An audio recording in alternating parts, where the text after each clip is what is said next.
Welcome to Health Tech Heroes, where we talk to innovators who are rewriting the DNA of healthcare.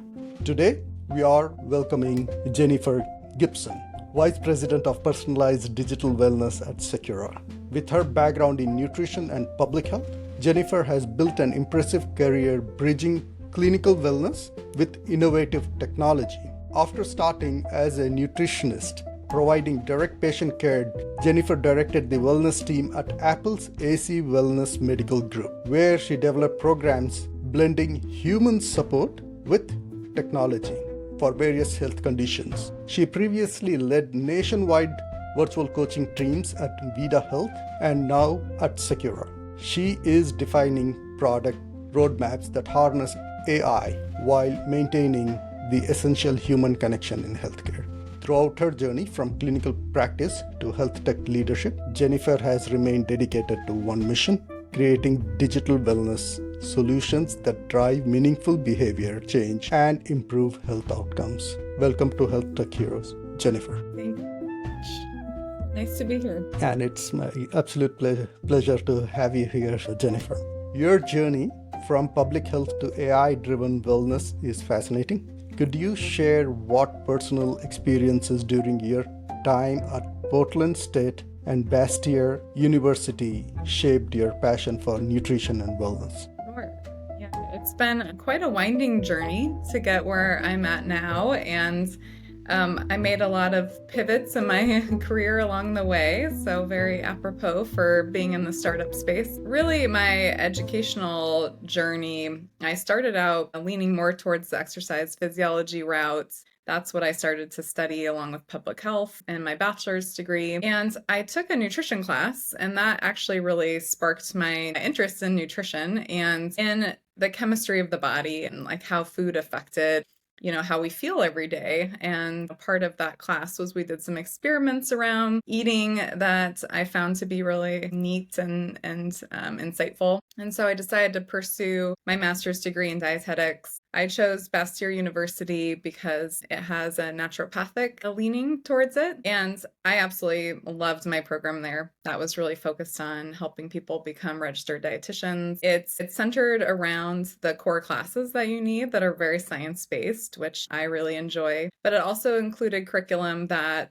was around behavior change and also some cooking classes. And we learned about gardening. So really like where food came from, like how it processed in the body. So we learned a lot more of a span of topics than I think traditional dietetics programs. So I couldn't have been happier with my choice of education there. And then I think the rest of my career going from private practice through all the various routes has really evolved based on areas of interest for me. That's very interesting, the curriculum of Bastyr University, because I've never heard about a curriculum where you actually go gardening and cooking. So it almost goes back to our social evolution where we were hunters and gatherers, then get into agriculture, start then inventing fire. You literally are cooking as a nutritionist. So that's a end to end when it comes down to, I think, food evolution. That's impressive. And then you evolved from nutritionist at the wellness center and from the garden and cooking to VP at Securra. What was the pivotal moment that made you realize technology could amplify the human impact you wanted to make in healthcare? Yeah, great question. And I'll say that most of the people I went to school with, including, my best friends from college, all ended up in the more traditional dietetics route. So I was certainly a bit of a different path than a lot of my colleagues are on now. Yeah, really, when I started in private practice, I was working directly with patients, teaching classes, doing one-on-one sessions, and I had the opportunity to interview at a company that reached out to me that was in San Francisco. And they were doing employee wellness. So it was kind of back in the early stages of employee wellness, like about 20 years ago. And they were doing that through health coaching, which I wasn't very familiar with, but it had a little exposure in my curriculum at Bastyr University. And so I went and met with them, and they were interested in having someone come in who had the kind of background and knowledge that I had and that would be willing to come in and lead like telephonic health coaching teams. And so that's really where I started my pivot over into both health coaching and to technology. Back then the technology was pretty basic. We did telephonic health coaching for employees and it was really incentive based, and I learned so much there about the process of behavior change that really sparked my interest in that, and that's kind of what led to my whole career path down that direction. And after doing that for a few years, I had a mutual colleague with a company that was just getting started, and that was Vita Health. And that was four co-founders who had had deep entrepreneurial experience. They had been in both healthcare and technology, and they were lifting this company that was going to be remote health coaching. And so it was right up my alley. I ended up going and joining them as the first employee, and spent the next 4.5 years building out that organization. And so that was not only my first foray into like a full technology company of like everything being done remote and through tech, but it was also my first chance to build something 0 to 1. And so that experience of being able to build something brand new and getting to be involved in all different kinds of aspects that I hadn't had exposure to was really fun, really rewarding, and very hard work. But it certainly led me down the path and really reinforced for me the types of companies I wanted to work for, and the types of building that I wanted to do. You are probably the only person I know where you jumped into healthcare starting with telehealth. I do understand where the telehealth has come a long way technology wise, but you are the OG of telehealth. It's like you jumped right into telehealth. It was early days for Yeah, sure. early days. Yeah. Back then, that company was incredibly innovative because they were really the first ones. It was called Well Call, and one of my mentors through my whole career was the owner there, and yeah, it was incredible what they were doing early then. It's been quite an interesting evolution of that whole space since 20 years ago. May I, if you don't mind, dive a little bit into one of the things that you mentioned when you were in that company, in the telehealth space, that you started understanding some behavioral aspects. So when it comes to behavioral aspects, quite a bit of it is body language too, beyond the language itself. So especially in those days, video was probably an issue. You're probably mostly doing it verbally, or if you're doing it video-wise, Telephone, yeah. on telephone, okay, audio only. And how did you compensate for that lack of visual cues? Like, how did you manage that aspect and caught on to the behavioral aspects of anyone who's on the other side? Yeah, it's a great question. And it's actually something that is still quite prominent in healthcare, is using audio only and not video, especially in some of the fields that use remote nursing. A lot of consultations and things are still done over the telephone. I would say that, back then, as I was coming into the company, there were some of the health coaches that had already been there for a couple of years. And so it was really interesting as I got to step in first, and it's very memorable for me shadowing them for the first few days to hear how they interacted with patients. And one of the conversations that really stuck out to me was discussing silence in a conversation, because when we're looking at each other like this and there's a silent moment, you can kind of tell, like, am I thinking? Am I looking and thinking? Am I, looking kind of confused? Like, I don't really know what you just said to me. There's a lot of different interpretations you can get visually from somebody. And so we had that discussion around on the telephone. How do you prompt the next question, to really understand what that silence means? And so that was something we talked a lot about as a health coaching team is, what do those silences mean? How do we listen to tone of voice? How do we start to mimic the language? And that's a really common like motivational interviewing technique, that you kind of pick up some of the words that somebody's using and use them back to them to just show that you're listening and that you're understanding what they're doing. And so those techniques became incredibly important for creating a connection with a user and really understanding where they were at in the conversation when you didn't have those visual cues. And yeah, that's a great question. It was certainly something we really had to lean into and talk a lot about and learn from each other as we were doing it to make us all better. You ended up at Apple's wellness team and developed a clinical program blending human and technology support. And how did these initiatives transform your perspective and on digital health solutions? And to add to this question, I also have a request for you. Can you add that bicycle experience to this conversation? The bicycle experience? Yeah. You went in the circle in a bicycle. Or was it a electric Yeah, scooter? that's Yeah. great memory. Yeah. Yeah.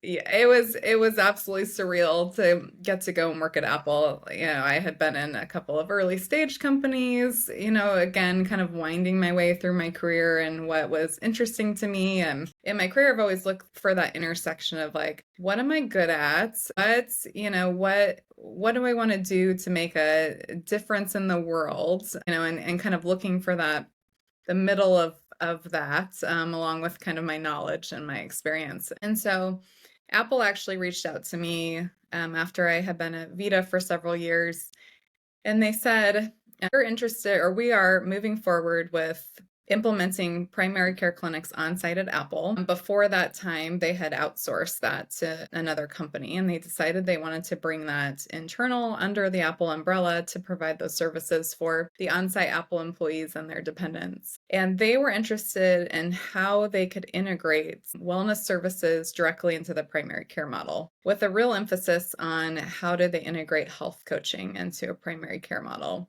They had already had some wellness services like dietetics and exercise physiology, along with some other things like massage and acupuncture, all the great benefits of being an Apple employee. and so they were interested in my coming in to join there. And I remember it was my second day of work, and I was going to the other clinic that's on site at the big spaceship center in Cupertino there. And my colleague that I was going to meet said, you can take the shuttle from the other clinic here and then just go ahead and grab a bike, and then you can ride around the outside to the path to head down to the clinic, and had kind of given me those directions. And as I was getting off the shuttle and getting onto the bike and riding next to this amazing futuristic building, it just felt like an incredible moment for me in my career journey, in that it's like, wow, I'm really here at Apple with these amazing minds and all this innovation, and like right in the tech hub of the world. It was just quite a moment and really exciting. And the next 5 years lived up to my expectation of what that might look like. It was, yeah, just a fantastic learning environment, fantastic people that I worked with, and quite an interesting experience. During all this time, and even at your time at Securra, there was any pivotal moment in your life that said that I am doing the right thing? Like, hey, this is what I was built for. This is the whole purpose of my life. It's probably connected to one incident, one person, perhaps, Mm-hmm. comes to your mind. There are probably many, but what comes to your mind first? Yeah, it's great. It's certainly, like, many do come to my mind when you mention that. And one that had such an impact on me at Apple was a gentleman I was working with. And the way that I did clinical programs often as we were building them, we started in the chronic condition space. So we built, around things like hypertension and prediabetes. And then right around COVID, we launched our anxiety program. It happened to be just very serendipitous timing that we had planned to launch it in March of 2020. And of course, it was incredibly impactful for all of the people that we rolled it out to, because it was such a time of high anxiety for the world at that moment. And so the way that I would normally do it, I had an amazing team of health coaches, dietitians, exercise physiologists, and behavioral health specialists that worked on my team and that really supported patients through those programs. And I also wanted to make sure I stayed really close to the launch of those programs. So every time we launched a program, I would take a few patients to health coach also helped me keep my skills up, and it really allowed me to kind of walk through the experience with them, get their direct feedback, and really kind of understand the process. And one of the patients I started working with, he actually came in through the prediabetes program. So he came in because his A1C was high. And so, right away as we were chatting, we start talking about some lifestyle things. We're discussing areas like, his nutrition and his exercise. And we start to discuss a little bit more in the stress area. And that came up for him particularly because he worked a lot of hours. He was very hard on himself in terms of his expectations for his work. And after we'd had a couple sessions and built a relationship, he shared with me that he had been on this trajectory since the time that he was a young child. He was a young child. His parents were very driven. He had been very driven in his whole education, got into high level universities, was driven there, got to a great job at Apple, was driven there. And he told me, but every day I go out to my car and I sit in it and I lay my seat back and I cry. And I just feel so stressed and overwhelmed, and I don't know how to get out of that. And so we pretty quickly switched to like, how do we support him in that area of his life? And so we started, small with small things like setting some boundaries around work, giving himself space to spend time with his family. I remember when he went on a vacation for a long weekend with his family, he said normally he worked the whole vacation and would have like family dinners and things like that, but he felt like he couldn't leave work. And so we made a deal that he was going to just take one day off, one full day of his vacation off. And his daughter at the time was 10, and he went to his very first movie with her. And he said that when she reached over and held his hand in the movie and said, Daddy, I'm so glad you're here with me, that it was just a moment of realization for him that he wants to be more present in the other parts of his life outside of work. And so he comes up to mind because it's a great example of how people are multifaceted, and all of the things that they're dealing with around their health are wide spanning. And so he ended up, dropping his A1C, losing some weight that he wanted to, finding work-life balance. Like, he ended up changing so many different areas of his life. But until we could really tackle the stress situation he was under first, he didn't even have the capacity to consider some of the other changes. So he's the type of person that to me has been a real pillar along the way of my career, that I'm in the right direction of what I want to be doing with my life and my work. Not just that you improved his health, I think you saved a life. Personally, it's like life as in quality of life, but it's a life and much improved life. And also you saved the health of the family. I mean, the daughter got an opportunity to let dad know that, and he created that environment. So kudos there. Sometimes it's such simple things that eventually end up being a solution for something larger. And I think arriving at that simple thing, you have done all the homework. It's like years of training that you figure out, okay, this might actually help this person. Outside it looks simple thing, but that's a simple solution that he needed, and you gave it to him. Sometimes people just need the permission that it's okay to focus on themselves and take care of themselves. And that is really the role that health coaches play a lot, is giving that person permission to focus on their health, especially when they are people that are parents or, income bringers, all these different things where we're giving our energy to other places, and just having that permission to bring some of that back to ourselves is really powerful. Coming to Securra, you are VP of Personalized Digital Wellness at Securra. Could you explain how your consumer-facing health app is leveraging AI partnerships to transform? Essentially, what does Securra do? What is its unique value that it brings to the healthcare? Yeah, absolutely. And I'll just say, there's been many pivots in my career, and it's actually, I couldn't be more excited about the place that we're at right now in health tech. The combination of health and tech is really the intersection I've worked at so much. And, now in the tech side, there is all of this new AI field, and it's just a really exciting and interesting and sometimes overwhelming time to be in the space. And I absolutely love what we're doing at Securra. Because I've spent my career in those intersections, I have a really deep understanding of some of the challenges that come with healthcare. And one of them is that the data in healthcare is very fragmented. So you'll go to see your provider and they won't have access to your medical records from the hospital visit that you made last month, and they won't be able to see all your amazing Apple data that you've been tracking, your increase in your exercise or your heart rate variability or how you're sleeping. And maybe you are using a scale at home, and that's connecting into some of your data, but your provider's not able to see that.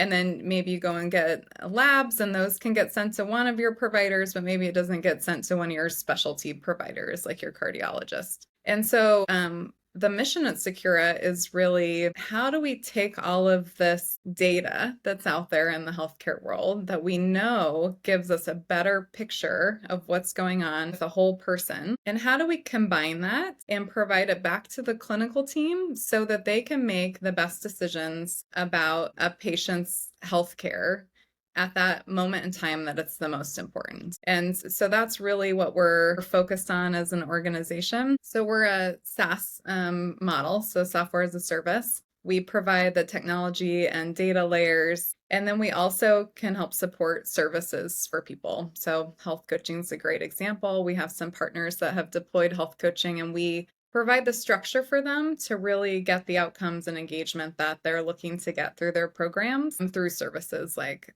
health coaching, to really take that data and information that they're receiving and help people put it into action to lower claims data in healthcare and improve their ROI as an organization. And then I would add the other unique value proposition from Securra, and I can certainly speak to this. I've built a lot of clinical programs over my career, and they generally have been really focused on single conditions. So the patient example I gave earlier, he had a couple of different conditions going on, certainly prediabetes, likely anxiety, likely depression, some other kind of conditions he was managing. And the way clinical programs have typically been built have been centered around a single point solution. And there's nothing wrong with that. I mean, there's unicorns in all of the spaces of those, from musculoskeletal to women's health.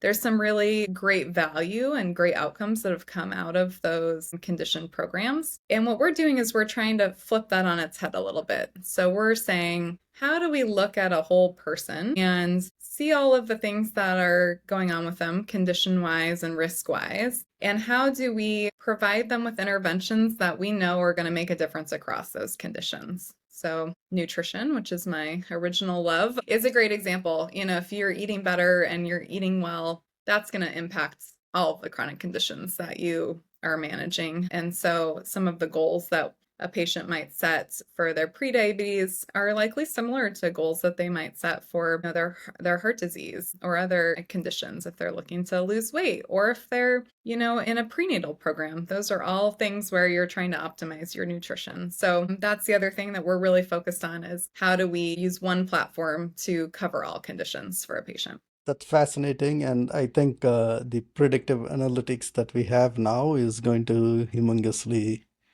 help that. Well, and it's exciting because 80% of healthcare data is unstructured. So that means it's locked into areas like clinical notes, PDFs, scans, and those have been really hard to access and process to date. And I think that AI tools and large language models that are coming out are really giving us the first best opportunity to get to use that data in a way that's really meaningful, which is exciting. We just have to figure out who's going to go down into the basement and pull those records at some point. Working on it. We're working on it. Working on it. So, I know this is all such a necessity. We just did not have means to implement this and make the best of the data we already have. And we are getting an opportunity to do so now, and Securra is on the cutting edge of that. I would love to hear about a case study from Securra that is really close to your heart that you thought that, hey, it had a large impact, preferably on an individual that you know about, or if not, it's like a population or a system that made a remarkable difference? Anything that you have that you can share with me? Yeah, I can. And the one that comes to mind, I was actually just in India a couple of months ago with our team there. So Securra, when we started, we launched in India first, and that's because our founder, now our chairman, lived there and saw a great opportunity for how we could start to make a difference in the insurtech space in India. And so that was actually the first place that we rolled out. And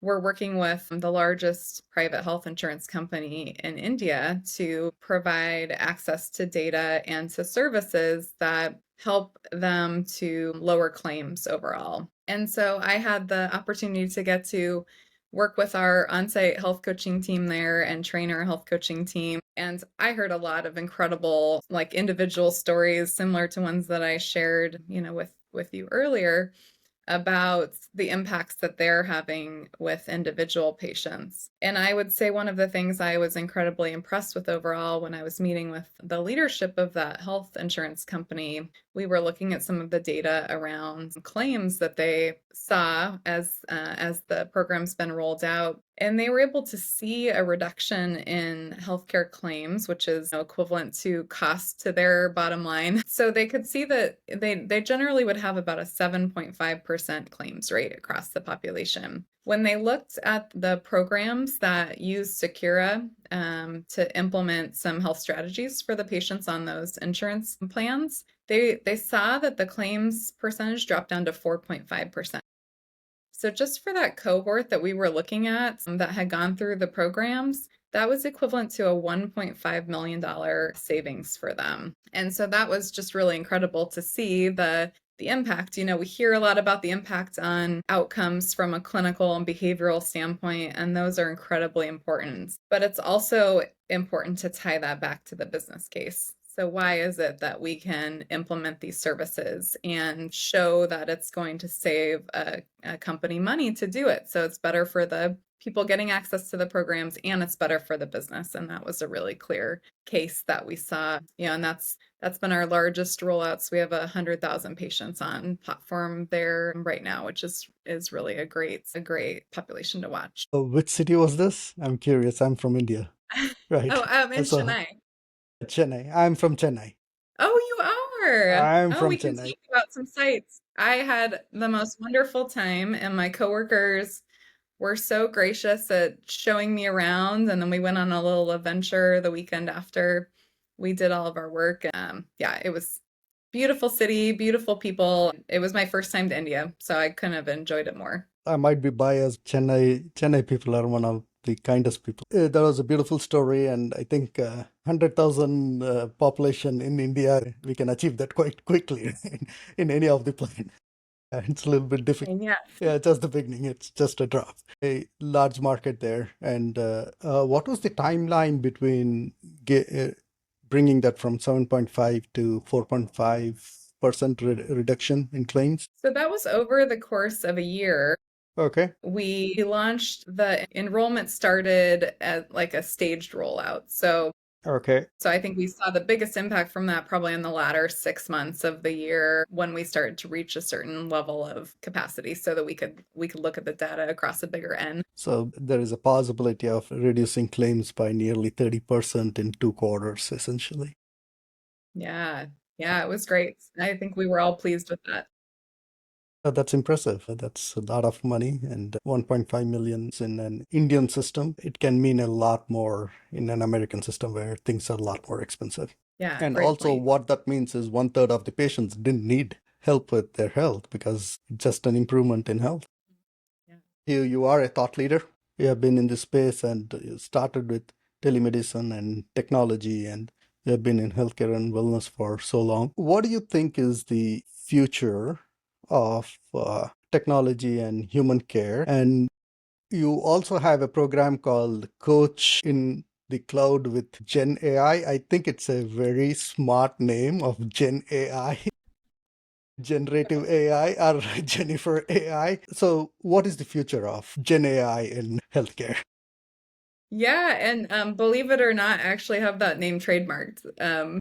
So Gen AI is a good fun, but that was my first trademark. Yeah, and the purpose of the coach in the cloud. So I make little videos. I use my avatar. So I have an avatar that looks and sounds like me that I can put scripts in and it creates videos. And really the purpose is I've had the pleasure of working with health coaches for a long time. They are the most heartfelt, empathetic, wonderful people to have in the healthcare system. And they also tend to be slow to want to embrace new technology. So that's something that the reason I started creating those videos is I wanted to start to give people in that space and in healthcare in general some exposure to the positive sides of AI. I think there's probably a lot of fear around AI in healthcare for good reasons. There certainly needs to be strong guardrails around what we build there.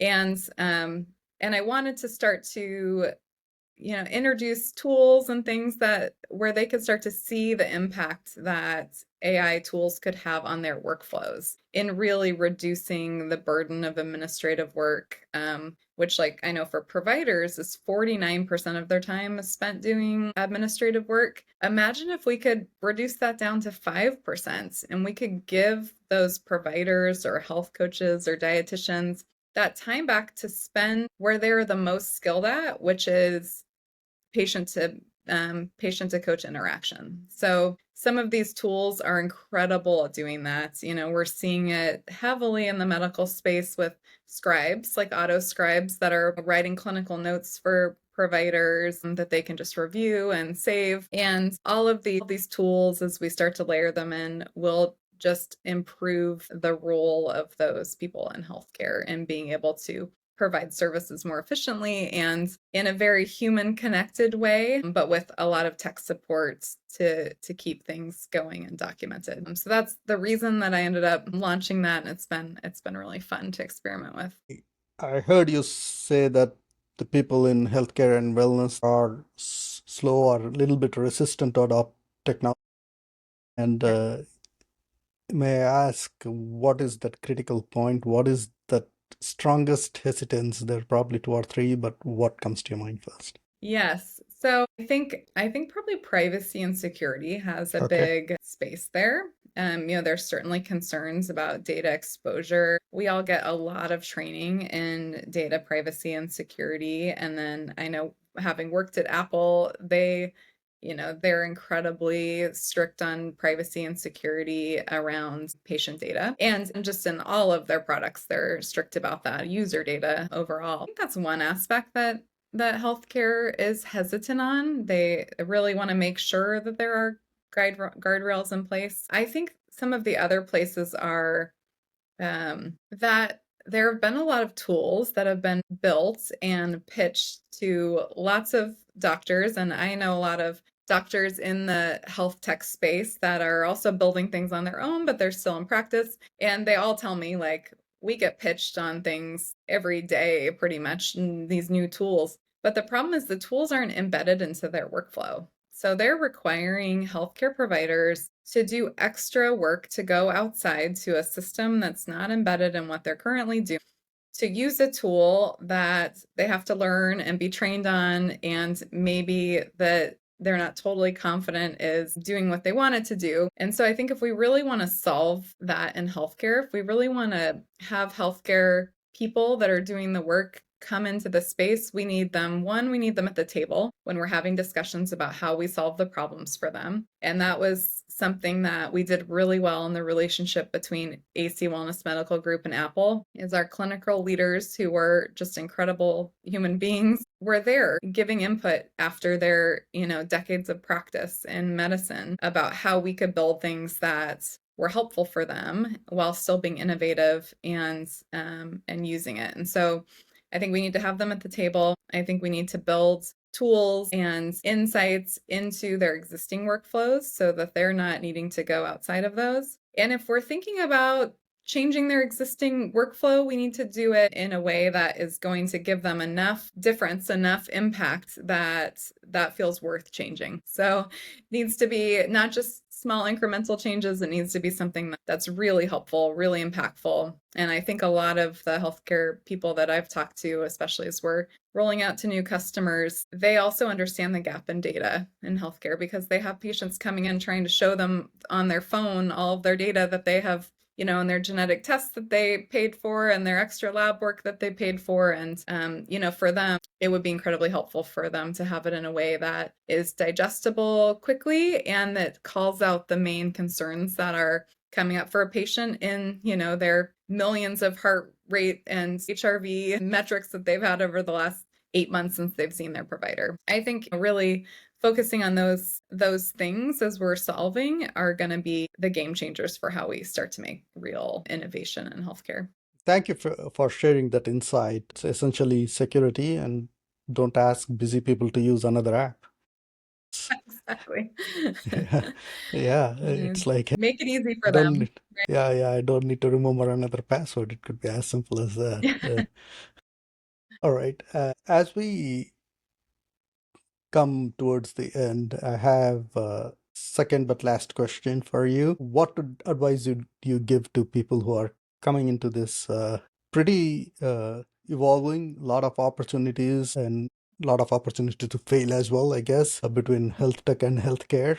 What would be the advice for these entrepreneurs and new professionals who are coming into this industry? Yeah, great question. And I think it's important to think about that because we do need to open space for people that are experts in healthcare to join these tech and AI conversations to really help solve the problem together. I think really the first thing I would say is you have to come in curious. There is constant learning. There's a lot of things to know, and really feeling like you want to engage and learn, and also being okay with being uncomfortable that you don't know things is important. And I know for me, I've doubled down on really getting into the AI space the last 6 months, through lots of podcasts, events, following people that are experts in the area, reading, learning, those types of things. So I think just come in and be curious and learn from people that